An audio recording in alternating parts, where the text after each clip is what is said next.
दोस्तों आज बात करेंगे मात्रक के प्रकार कि नहीं। चैप्टर का नाम है यानी पार्ट 1 है क्लास 9th विज्ञान और मापन, यानी मापन के बारे में जानेंगे, मेजरमेंट के बारे में जानेंगे कि नहीं।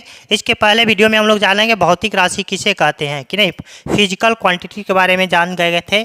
अब जानेंगे मात्रक के प्रकार, मात्रक कितने प्रकार के होते हैं कि नहीं। विज्ञान किसे कहते हैं, विज्ञान के कितने प्रकार होते हैं, इसके बारे में भी हम लोग जान चुके हैं। चलिए तो हम लोग जानें कि मात्रक कितने प्रकार के होते हैं या मात्रक से आप क्या समझते हैं, इसके बारे में जानेंगे कि नहीं। मूल मात्रक पहला है। मात्रक जो होते हैं 3 प्रकार के होते हैं। पहला होता है मूल मात्रक, दूसरा होता है व्युत्पन्न मात्रक और तीसरा होता है सहायक मात्रक।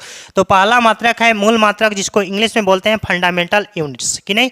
तो मूल मात्रक से आप क्या समझते हैं या किसे कहते हैं, इसके बारे में जानेंगे। ऐसा मात्रक जो किसी अन्य मात्रक पर निर्भर ना हो, स्वतंत्र हो कि नहीं, आज़ाद हो, उसे क्या कहते हैं, मूल मात्रक कहते हैं।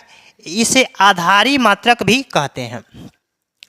मूल राशियाँ जो होती हैं 7 प्रकार की होती हैं। मूल राशियाँ जो होती हैं 7 प्रकार की होती हैं। पहला है लंबाई, दूसरा है द्रव्यमान, उसके बाद है समय, उसके बाद है ताप, ज्योति तीव्रता, विद्युत धारा, रसायन के क्षेत्र में पदार्थ की मोल। तो इसके एसआई मात्रक के बारे में जानेंगे और समझेंगे। लंबाई का होता है मीटर, जिसको एम से डोनेट करते हैं।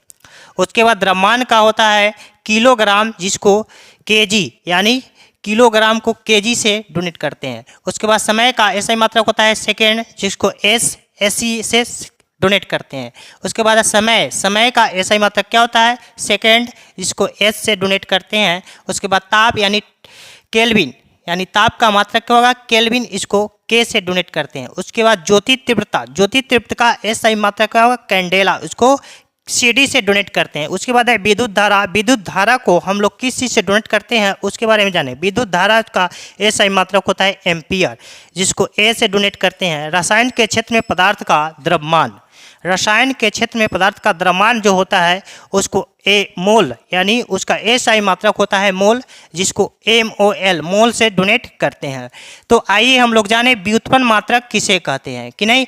मूल राशियाँ जो होती हैं 7 होती हैं, उसको एक एक करके जान गए। उसके बाद आता है व्युत्पन्न मात्रक से किसे सर, डाइवर्ट यूनिट। वे राशियाँ जो मूल भौतिक राशियों से प्राप्त की जाती है या उस पर निर्भर हो रहती है, उसे हम व्युत्पन्न मात्रक कहते हैं। वह मात्रक जो किसी मूल मात्रक पर निर्भर रहता है कि नहीं, यह स्वतंत्र नहीं रहता। मूल मात्रक जो है स्वतंत्र है, आज़ाद है, लेकिन व्युत्पन्न मात्रक क्या है, स्वतंत्र आज़ाद नहीं है। यह व्युत्पन्न मात्रक है जो मूल मात्रक पर निर्भर रहता है, और व्युत्पन्न मात्रक है जो मूल मात्रक पर निर्भर रहता है कि नहीं, और मूल मात्रक किसी पर निर्भर नहीं रहता। वे राशियाँ जो मूल भौतिक राशियों से प्राप्त की जाती है उसे व्युत्पन्न मात्रक कहते हैं। जैसे चाल बराबर दूरी बटा समय कि नहीं। उसके बाद आया थर्ड में सहायक मात्रक से क्या समझते हैं, इसको इंग्लिश में बोलते हैं सप्लीमेंट्री यूनिट कि नहीं। सप्लीमेंट्री यूनिट से आप क्या समझते हैं, वे राशियाँ जो मूल राशियों को सहायता करे, मदद करे कि नहीं, उसे क्या कहते हैं, सहायक मात्रक। इसको यानी शब्द से ही मालूम चल रहा है कि यह मूल राशि यानी किसी न किसी को मदद करता है कि नहीं, सहायक राशि का यानी सहायता करता है, उसे सहायक राशि कहते हैं। जैसे समतल कोण तथा ठोस कोण के मात्रक के बारे में जाने। तो हम लोग जाने मात्रक कितने प्रकार के होते हैं। मात्रक 3 प्रकार के होते हैं। मूल राशियाँ कितने प्रकार के होते हैं, तो मूल राशियाँ 7 प्रकार के होते हैं कि नहीं। उसके बाद व्युत्पन्न मात्रक के बारे में जाने, या व्युत्पन्न मात्रक से आप क्या समझते हैं या व्युत्पन्न मात्रक किसे कहते हैं।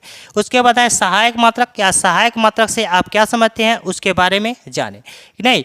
मूल मात्रक जो होता है, ऐसे समझेंगे, मूल मात्रक जो होता है यह स्वतंत्र होता है या किसी पर निर्भर नहीं होता, लेकिन व्युत्पन्न मात्रक जो होता है मूल मात्रक पर निर्भर रहता है। और सहायक मात्रक जो होता है कि मूल राशियों को यह सहायता करता है, शायद मदद करता है। तो हम लोग जाने मात्रक के प्रकार के बारे में और समझे। Thank you every